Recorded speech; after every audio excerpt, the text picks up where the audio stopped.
வணக்கம் தலைவா. தமிழ்நாட்டில் உள்ள ரேஷன் அட்டைதாரர்களுக்கு முக்கிய விதிமுறைகள் மற்றும் ஜூலை மாத குறை தீர்ப்பு முகாம்கள் பற்றிய தகவல்களை இந்த வீடியோவானது விளக்கும்.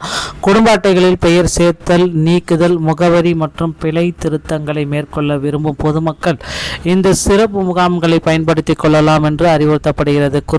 குறிப்பாக வறுமை கோட்டிற்கு கீழ் உள்ள அட்டைதாரர்கள் தங்கள் கணக்குகளில் கேஒய்சி, இகேஒய்சி மற்றும் ஆதார் இணைப்பை உறுதி செய்வதை கட்டாயமாக்கப்பட்டுள்ளது. இந்த புதிய நடைமுறைகளை பின்பற்ற தவறினால் ரேஷன் பொருட்கள் நிறுத்தப்படுவதோடு அட்டை ரத்து செய்யப்படவும் வாய்ப்புள்ளதாக இருக்கு.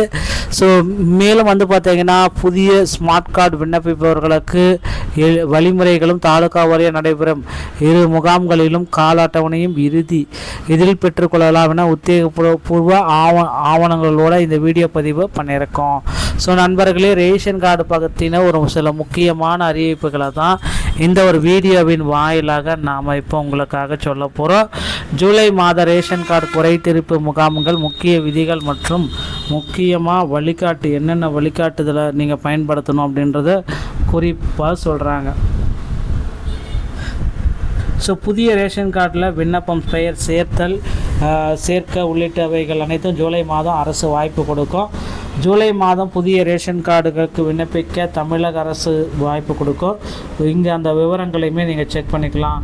தமிழ்நாட்டில் உள்ள அனைத்து மாவட்டங்களிலுமே பொது விநியோகத்தின் திட்டத்தின் கீழ் பொதுமக்கள் தங்களின் ரேஷன் கார்டு தொடர்பான குறைதீர் முகாம்களை நிவர்த்தி செய்ய கொள்ளுமாறு ஜூலை மாதத்திற்குள் கடன் எண்ணிக்கையை குறைக்க திட்டமிடுங்கள் அப்படின்ட்டு குறிப்பிட்டு சொல்கிறாங்க. ஸோ இந்த ரேஷன் கார்டுகள் வைத்திருக்கக்கூடிய நபர்களுக்கு தற்சமயம் வந்திருக்க அந்த ஒரு மகிழ்ச்சியான செய்தி என்ன, அப்படி அவருக்கு மட்டும் தான் வந்திருக்கு அந்த மாதிரி ஒரு செய்தி. ஸோ அதில் என்ன அப்படின்னு பார்த்திங்கன்னா, தமிழ்நாட்டில் உள்ள அனைத்து மாவட்டங்களிலும் பொது விநியோக திட்டத்திலும் திட்டம் பொதுமக்கள் மற்றும் இறுதியான வகையில் ஜூலை மாதத்திற்கான ரேஷன் கார்டு குறைதீர்ப்பு முகாம்கள் நடைபெற உள்ளது. ஸோ அதில் நீங்கள் செக் பண்ணால் போதும் அப்படின்றத தான் சொல்லிகிட்ருக்காங்க. இதற்கான அதிகாரப்பூர்வ பட்டியலையும் முகாம் நடைபெறும் இடங்களின் பட்டியல்களையும் அந்தந்த மாவட்ட ஆட்சித்தலைவர் விரைவில் வெளியிடுவார் என்றதையும் அதிகாரப்பூர்வ அறிவிப்பாக இருக்குது. ஸோ கண்டிப்பாக பார்த்திங்கன்னா இப்போ பேப்பர் சிதமை உங்களுக்கு பார்த்திங்கன்னா கரெக்டாக இருக்கிற பட்சத்தில் போக்குவரத்து விதிகள் எதுவுமே அப்டேட்டில் இல்லை. ஸோ கண்டிப்பாக பார்த்தீங்க அப்படின்னா ரேஷன் கடையில் புதிய வேலைவாய்ப்புக்கு உண்டான ஒரு அறிவிப்பு வர இருக்கலாம். ஸோ கண்டிப்பாக அந்த புதிய அறிவிப்பில் யாருக்கெல்லாம் நன்மை பயக்கும் அப்படின்னு பார்த்தீங்கன்னா, புதிய கட்டாய விதிமுறைகள், இந்த இகேஒய்சி ஆதார் இணைப்பு மற்றும் உங்கள் ரேஷன் அட்டையுடன் ஆதார் இணைப்பதும் இகேஒய்சி விவரங்களை புதுப்பிப்பது கட்டாயமாக்கப்பட்டுள்ளது. கைரேகை பதிவு, இதுவரை கைரேகை பதிவு செய்யாதவர்கள் கட்டாயம் இதை பதிவு செய்ய வேண்டிய நிலைகளில் விளைபொருட்கள் கிடைப்பதால் சிக்கல். கார்டு ரத்து செய்யப்படலாம். புதிய விதிமுறைகளை பின்பற்றாமல் ரேஷன் பொருட்களை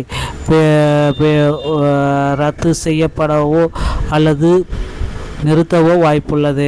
முகாம்களுடைய சேவைகள், ஸ்மார்ட் கார்டு விண்ணப்பம், முகவரி மற்றும் தடை மாற்றம், தேவையான ஆவணங்கள் இருந்தாலே போதும். பெயர் சேர்த்தல், பெயர் நீக்குதல், விவரங்களுடைய திருத்தல், நடைபெறும் முகாம்களுடைய விவரங்கள் பற்றி தான் பார்த்துட்ருக்கோம். ஸோ நண்பர்களே, இந்த ஒரு வீடியோ பதிவு இதை பற்றி தான் விளக்குகிறது. வீடியோ பதிவு உங்களுக்கு பிடிச்சிருந்தால் நீங்கள் நம்முடைய சேனலோடு இணைந்திருங்க. நன்றி, வணக்கம்.